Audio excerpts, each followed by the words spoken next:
My sister-in-law's obsession with curing my daughter's type 1 diabetes led to multiple hospital visits and secret medical experiments. My husband lost custody when he reduced her insulin doses. My name is Amelia and I'm 34F. I need advice because my family is falling apart and I don't know what to do anymore. I have been married to my husband Mark, 36M, for 8 years. We have 2 kids, Luna, 12F, who has type 1 diabetes, and William, 9M. My husband's brother Levi, 32M, has been married to Hazel, 29F, for 3 years. They don't have kids yet but have been trying.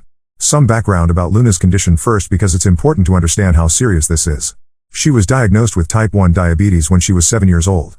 This means her body doesn't produce insulin at all, and she needs to take insulin shots before every meal and snack. We have to count every single carbohydrate she eats and calculate the right amount of insulin. If she eats too many carbs without enough insulin, her blood sugar can spike dangerously high. If she gets too much insulin or doesn't eat enough, her blood sugar can drop so low that she could go into a coma or worse. We've had a few scary incidents over the years.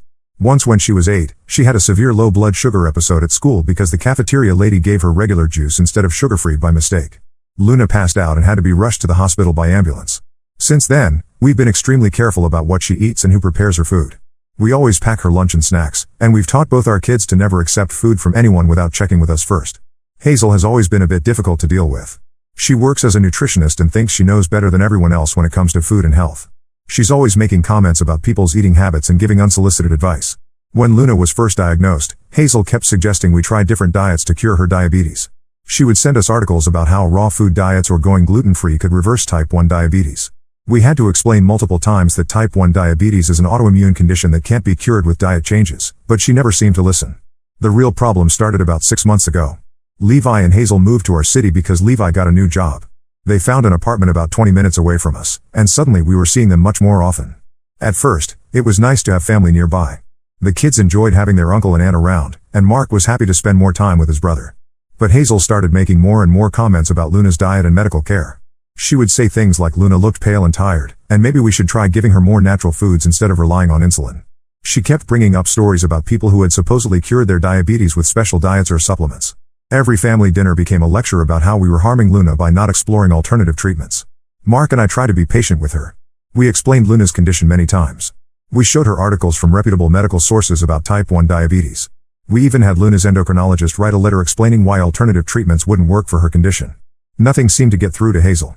She would nod and agree during our conversations, but then the very next time we saw her, she would start up again with the same suggestions. The situation got worse when Hazel started bringing special foods to family gatherings that she claimed were perfect for Luna. She would make desserts with strange sugar substitutes that she insisted were better than the approved ones we used. She brought smoothies made with exotic fruits that she said would boost Luna's pancreas function. Every time, we had to politely decline and explain that we needed to stick to Luna's established meal plan. Hazel started acting hurt and offended when we wouldn't let Luna try her special foods. She would make comments about how we didn't trust her professional expertise as a nutritionist. She said we were being overprotective and preventing Luna from living a normal life. Levi would usually stay quiet during these conversations, but I could see he was getting uncomfortable with the tension. Things came to a head 3 weeks ago at Levi's birthday party. Hazel had volunteered to make the cake, and she assured us she would make something Luna could eat. When we arrived at their apartment, Hazel presented this elaborate chocolate cake that she claimed was completely sugar-free and diabetic-friendly. She had written down all the ingredients and showed me her calculations for the carbohydrate content. I looked at the ingredient list and something seemed off. She had used several different sweeteners that I wasn't familiar with, plus she had added dates and sweet potato puree. When I asked her about the specific carb counts for these ingredients, she became defensive. She said she had researched everything carefully and I should trust her professional knowledge.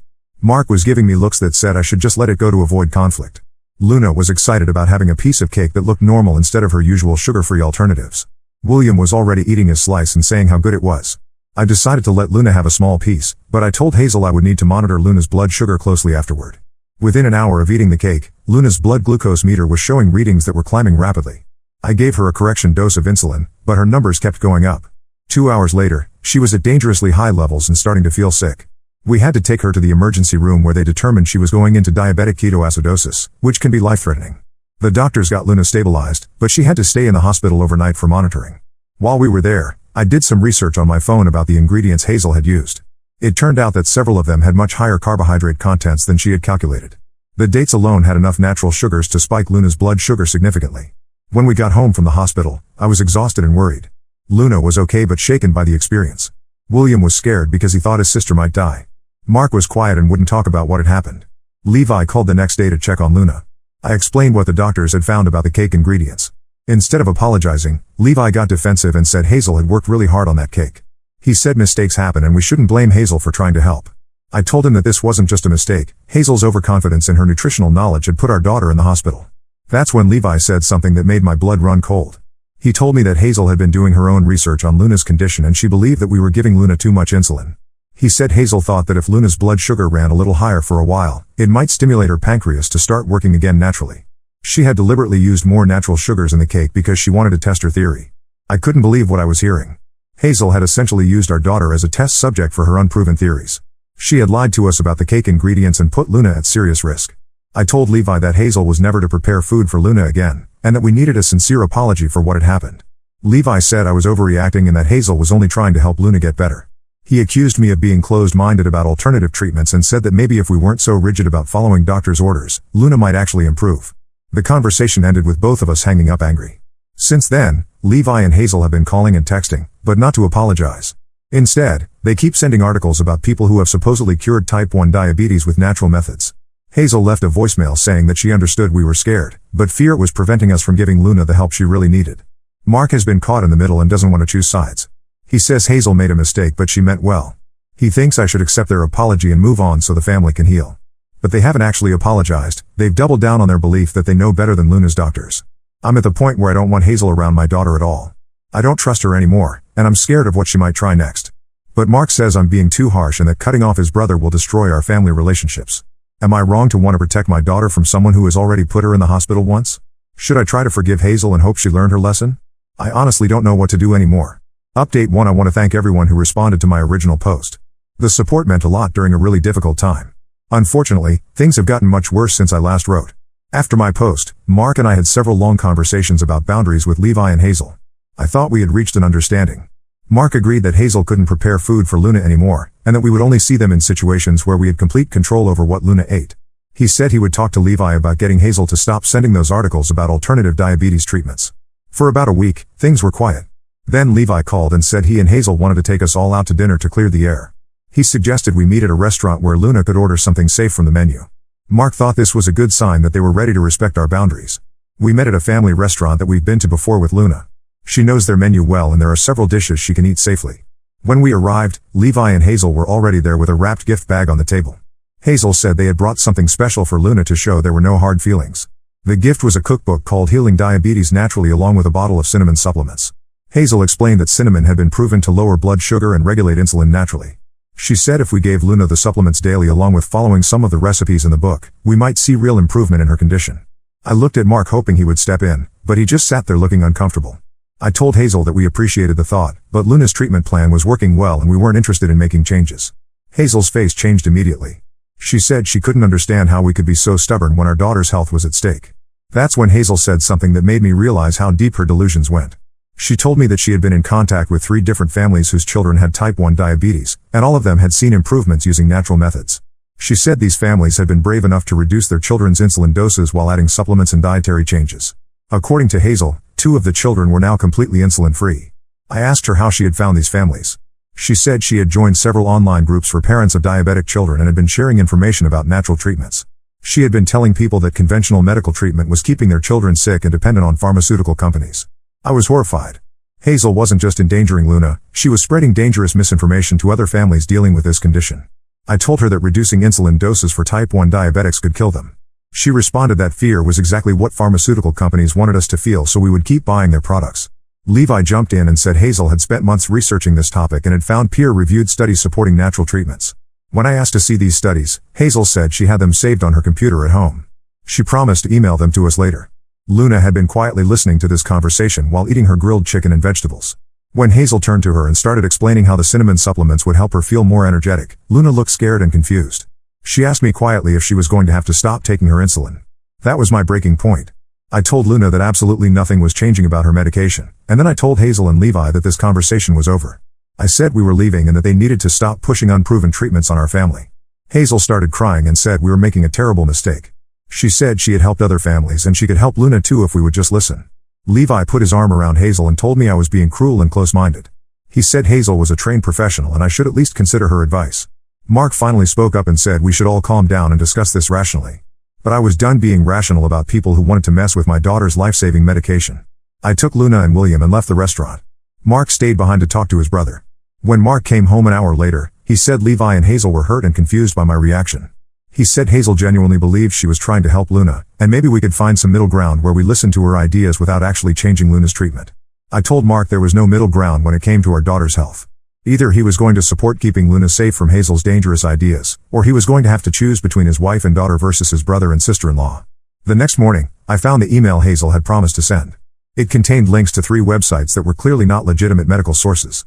One was a blog by someone selling diabetes supplements, another was a forum post by a parent whose child had supposedly been cured, and the third was an article from a website that promoted various conspiracy theories about modern medicine. I forwarded the email to Luna's endocrinologist and asked for her professional opinion. Dr. Martinez called me that same day. She said the websites contained dangerous misinformation that could seriously harm diabetic children.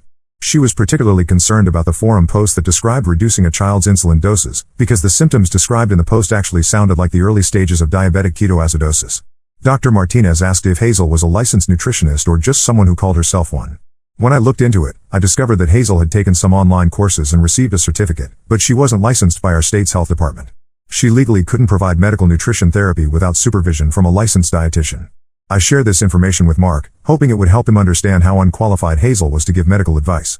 Instead, Mark said I was trying to discredit Hazel because I didn't like her.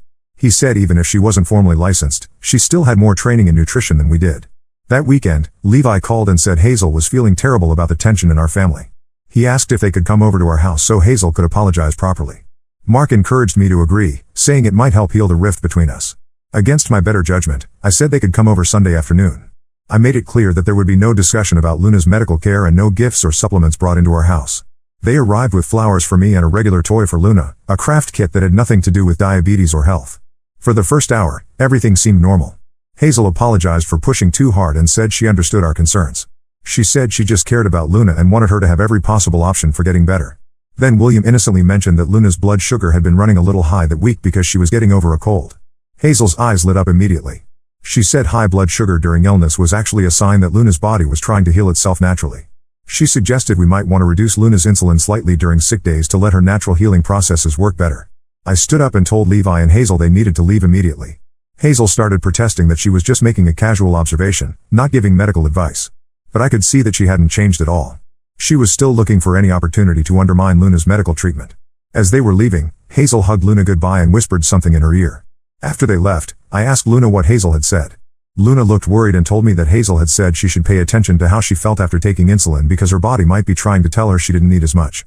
That night I called Levi and told him that Hazel was no longer welcome in our home or around our children. I said if he wanted to see us, he could visit alone, but Hazel's obsession with changing Luna's medical care had crossed too many lines. Levi said I was tearing the family apart over misunderstandings and personality conflicts. He said Hazel cared more about Luna than I realized, and someday I would regret pushing away someone who was trying to help.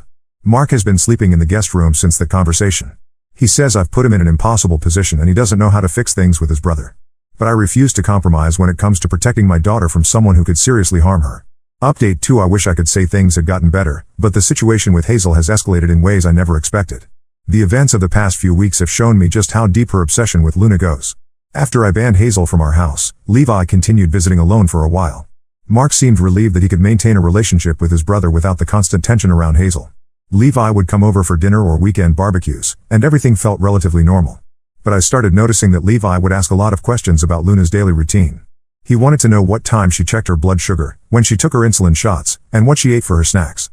At first, I thought he was just trying to understand her condition better. He had never shown much interest before, so I was actually pleased that he seemed to care.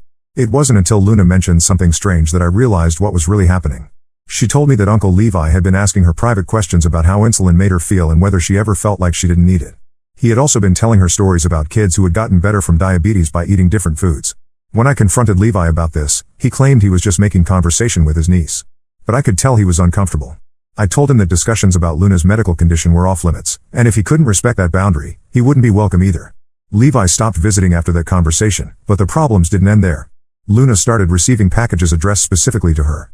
The first one contained a children's book about a girl who cured her diabetes by eating only natural foods.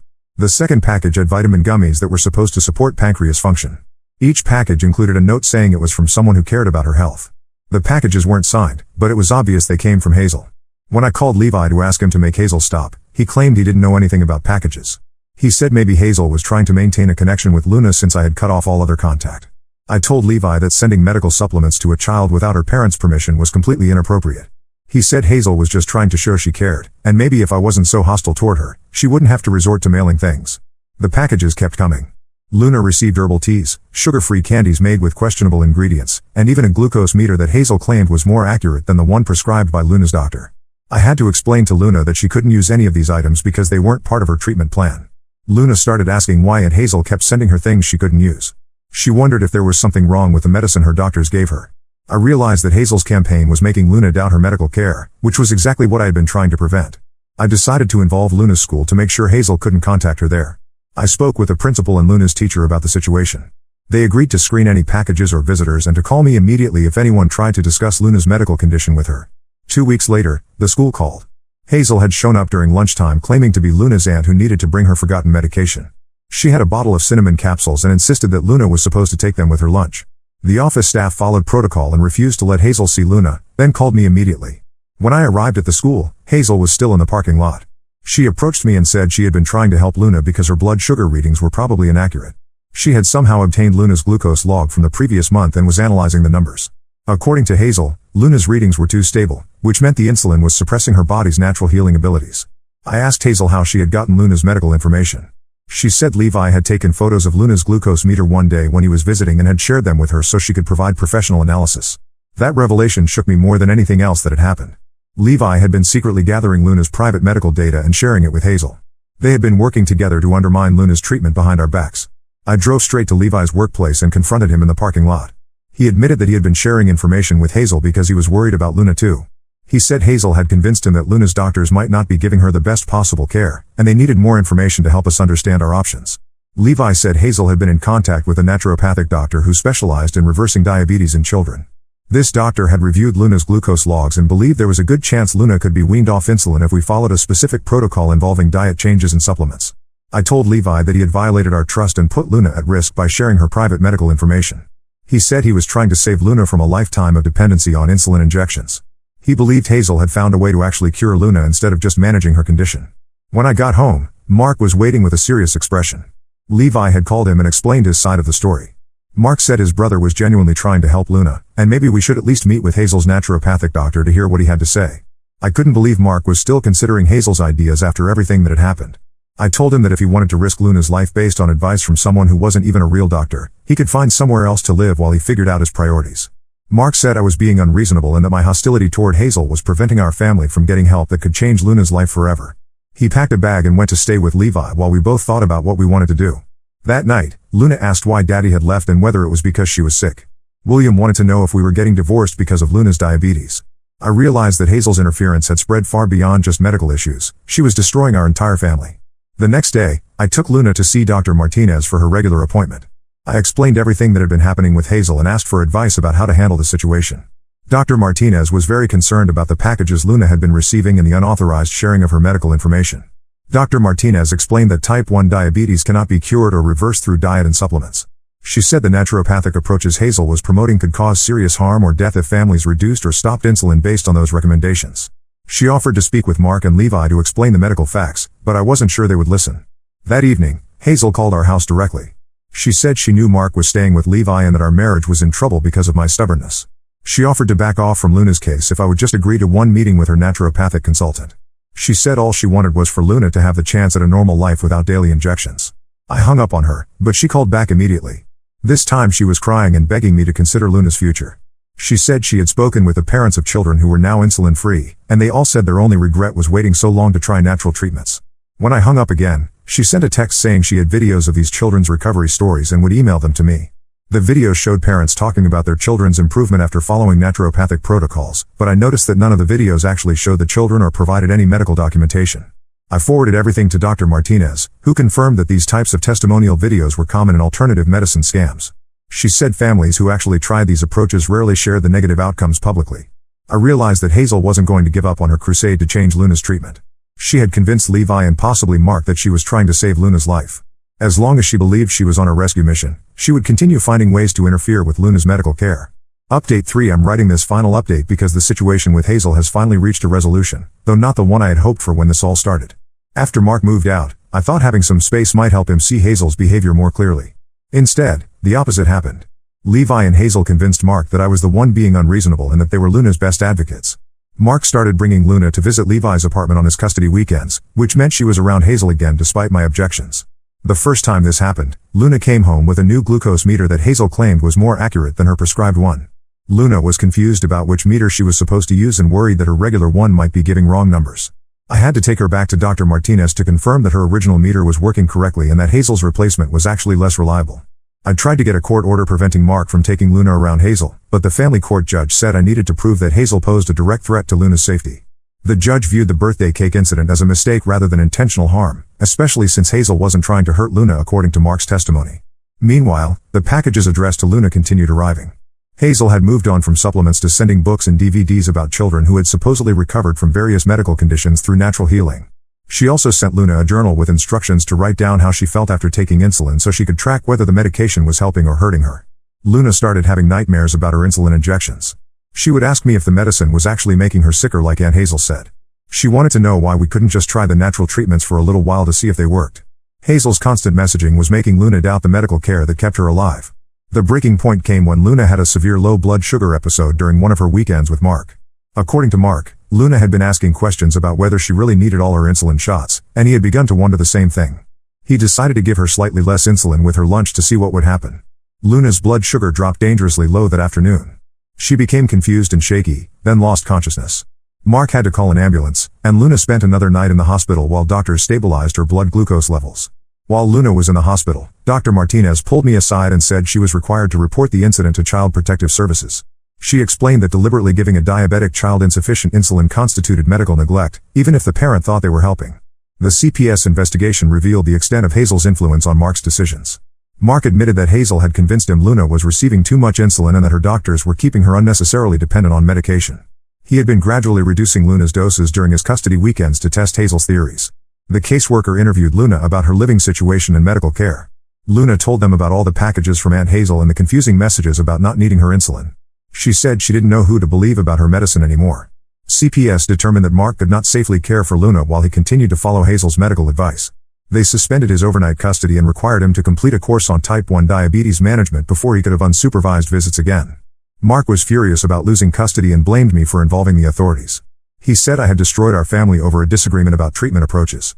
Levi and Hazel were equally upset and claimed I was using the legal system to punish them for caring about Luna. But the CPS intervention had one positive effect. It forced Mark to take a step back from Hazel's influence and really examine what had been happening. The diabetes education course included information about the dangers of alternative treatments and testimonials from families who had lost children to naturopathic protocols.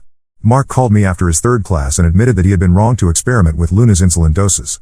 He said the instructor had shown examples of websites and testimonials similar to the ones Hazel had been sharing, and he finally understood how manipulative and dangerous they were. Mark asked if we could try marriage counseling to work through what had happened. He said he wanted to rebuild trust and be a good father to Luna, but he didn't know how to repair the damage he had caused. He also said he was ready to cut contact with Levi and Hazel if that's what it took to protect Luna and fix our marriage. I agreed to counseling, but I told Mark that Hazel could never be around Luna again, regardless of what happened with our marriage.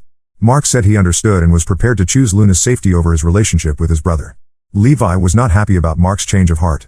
He accused Mark of abandoning Hazel when she needed family support the most. He said Hazel had been trying to save Luna's life and didn't deserve to be treated like a criminal for caring too much. The last contact I had with Levi was when he called to tell me that he and Hazel were moving to another state. He said our city held too many painful memories of family members turning against each other. He blamed me for destroying the relationships between all of us and said Hazel was devastated that she couldn't help Luna anymore. I didn't respond to Levi's call, and I haven't heard from either of them since they moved.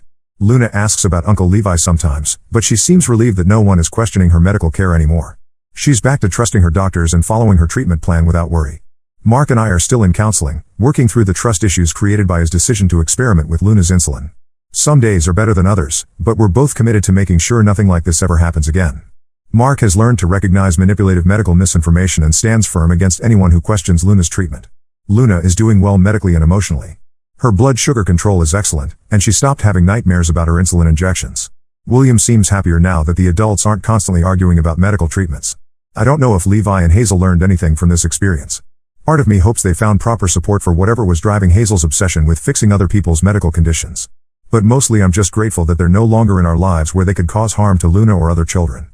The whole experience taught me that sometimes protecting your family means being willing to be seen as the unreasonable one. I'm sure Levi and Hazel still tell their version of this story where I'm the villain who prevented them from saving Luna. I can live with that as long as Luna stays healthy and safe. Now let's move to the next story. Story 2. I saw my Mill with a strange man at the mall and decided to follow her. I never expected to uncover her secret meetings with her ex. I, 32F, have been married to my husband Bob, 34M, for 5 years now, and until recently, I thought we had a great relationship with his parents. My father-in-law David, 60M, has always been incredibly supportive of us. He helped us with the down payment on our house, babysits our 3-year-old daughter Emma whenever we need help, and has generally been the perfect grandfather and father-in-law. My mother-in-law Samantha, 58F, was also great initially, though she could be a bit controlling at times. Some background is needed here. Samantha was previously married to a man named James, 59M, in her early 20s. They were college sweethearts and got married right after graduation. The marriage only lasted 2 years because they wanted different things. Samantha wanted kids immediately, while James wanted to focus on his career first. They divorced, and Samantha met David shortly after. They've been married for 35 years and have 2 children, my husband Bob and his sister Lisa, 31F. I never knew much about James until recently. Samantha rarely talked about her first marriage, and when she did, she always made it sound like it was a mistake of her youth. David never seemed bothered by Samantha's past, and James was never mentioned at family gatherings. Bob and Lisa knew about him but had never met him, as far as I knew. Everything started last month when I was at the Pine Valley Mall. I had gone there to return some clothes and was heading to the food court when I spotted Samantha at the Starbucks. She was sitting with a man I didn't recognize, and something about their interaction caught my attention.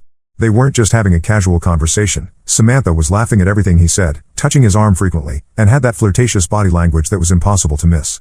I know I should have probably just walked away, but something felt off. Samantha was supposed to be at her book club that afternoon. She had mentioned it during our Sunday family dinner just 2 days before. I decided to sit at a nearby table and observe them for a while.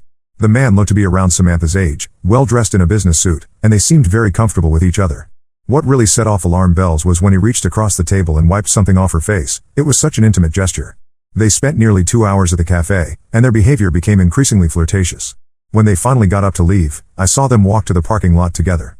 Before getting into their separate cars, they hugged goodbye, but it wasn't a friendly hug. He kissed her on the cheek, lingering there for a moment, and they held hands while saying goodbye. I took several pictures throughout their meeting because I knew this wasn't normal behavior for a married woman, and I had a feeling no one would believe me without proof. The pictures clearly showed their intimate interactions, the hand touching, the close proximity of their faces while talking, and the goodbye scene in the parking lot. When I got home that evening, I showed the pictures to Bob. He was quiet for a long time before telling me that the man in the pictures was James, his mom's first husband. Bob was shocked because, according to him, his mom had always said she hadn't had any contact with James since their divorce. Over the next few weeks, I started paying more attention to Samantha's schedule. She suddenly had a lot of book club meetings, shopping trips with old friends, and volunteer work at times that seemed odd. I kept track of her excuses and realized she was meeting with James at least twice a week. Sometimes at the mall, sometimes at different restaurants, and once at a park near our house. Bob and I debated about what to do with this information. He was torn between loyalty to his mom and his sense of right and wrong. We both knew David deserved to know the truth, but we also knew this revelation would destroy the family. Bob suggested we confront Samantha first and give her a chance to explain, but I disagreed. If she was willing to lie to her husband of 35 years, she would definitely lie to us. After 3 weeks of watching this continue, I made the decision to tell David. I invited him over when I knew Samantha was at another one of her meetings with James. I showed him the pictures and explained everything I had observed. I also showed him the dates and times I had documented of Samantha's meetings with James. David's reaction was heartbreaking. He just sat there, staring at the pictures, his hands shaking. He kept saying I don't understand over and over. This man had given Samantha everything she ever wanted, a beautiful home, wonderful children, financial security, and unwavering love and support. And this was how she repaid him. That evening, David confronted Samantha. She initially tried to deny everything, but when David showed her the pictures, she changed her story. She admitted to meeting James but claimed they were just friends catching up. She said they had run into each other at a grocery store 6 months ago and had been meeting occasionally to talk about old times.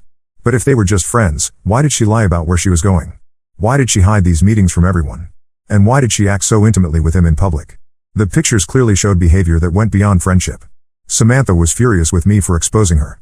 She called me horrible names, said I was a jealous, spiteful person who was trying to destroy her family.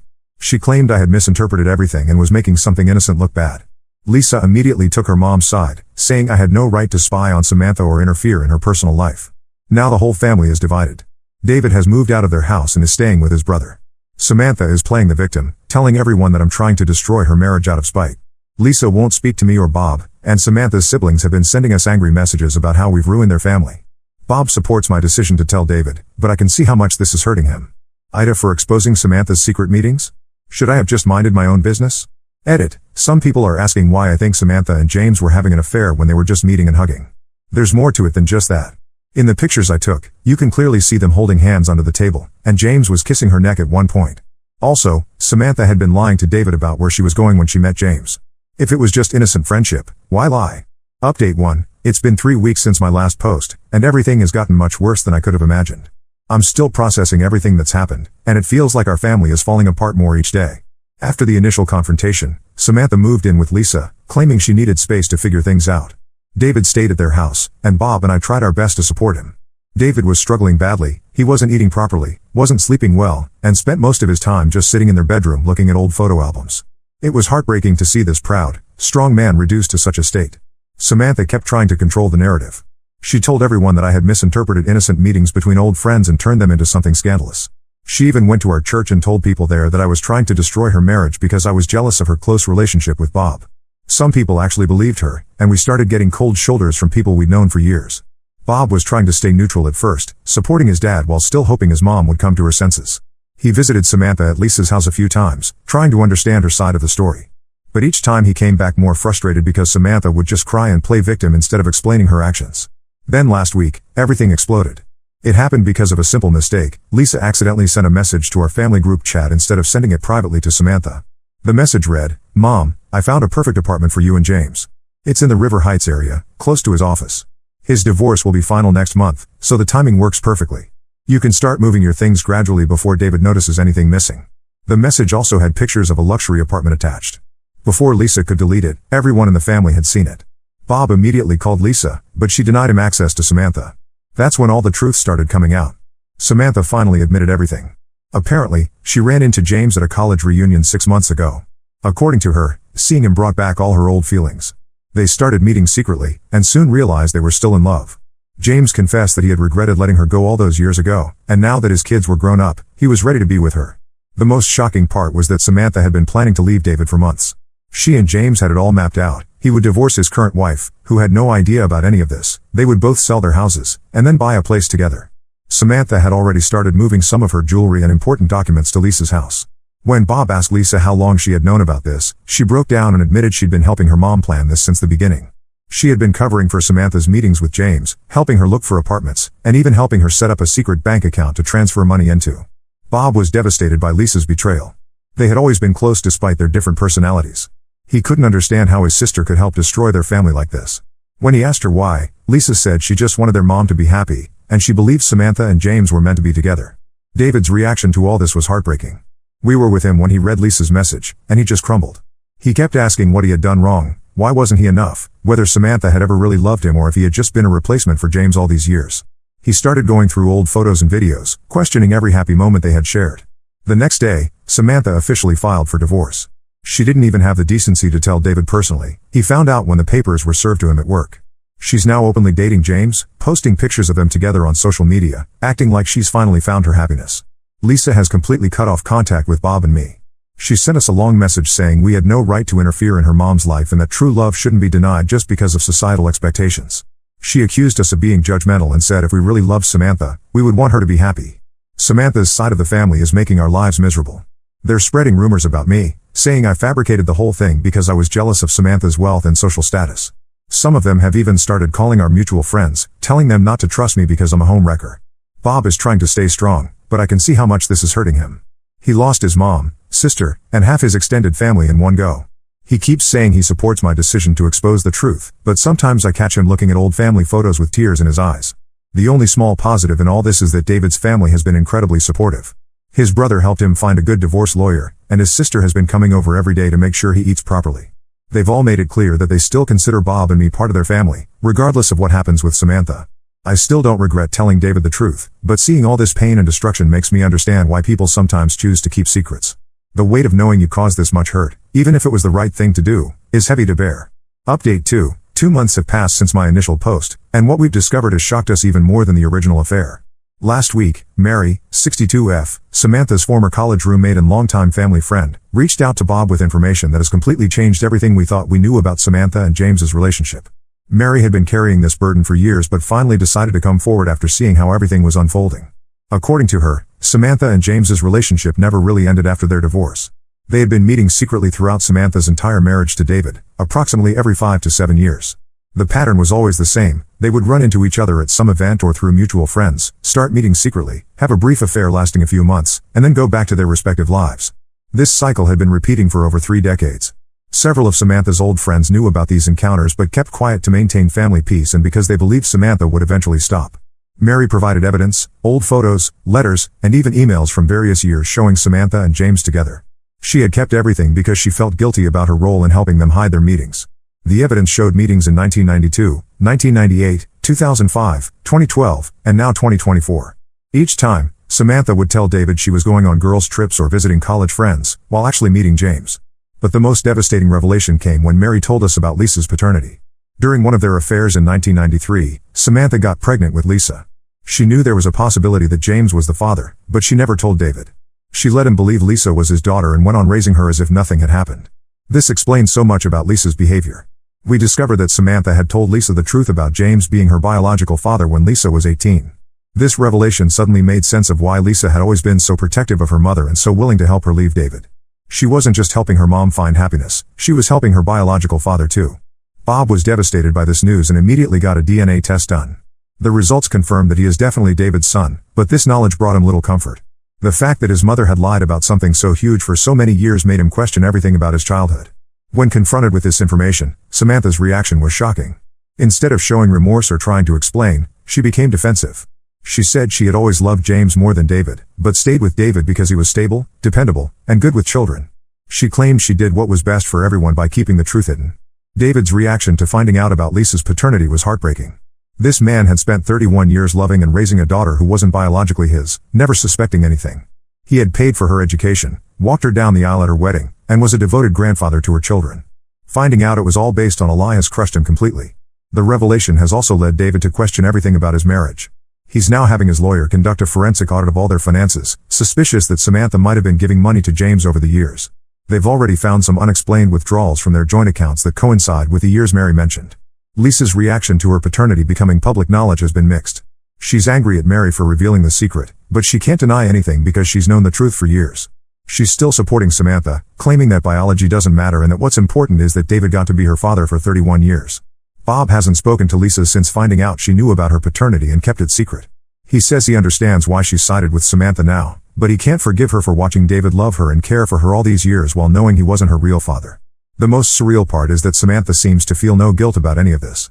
When Bob asked her how she could lie to everyone for so many years, she said she was just following her heart and that sometimes love requires difficult choices. She's still living with Lisa and openly dating James, acting as if this was all just an inevitable conclusion to her love story. David is now considering legal action against both Samantha and James for the years of deception.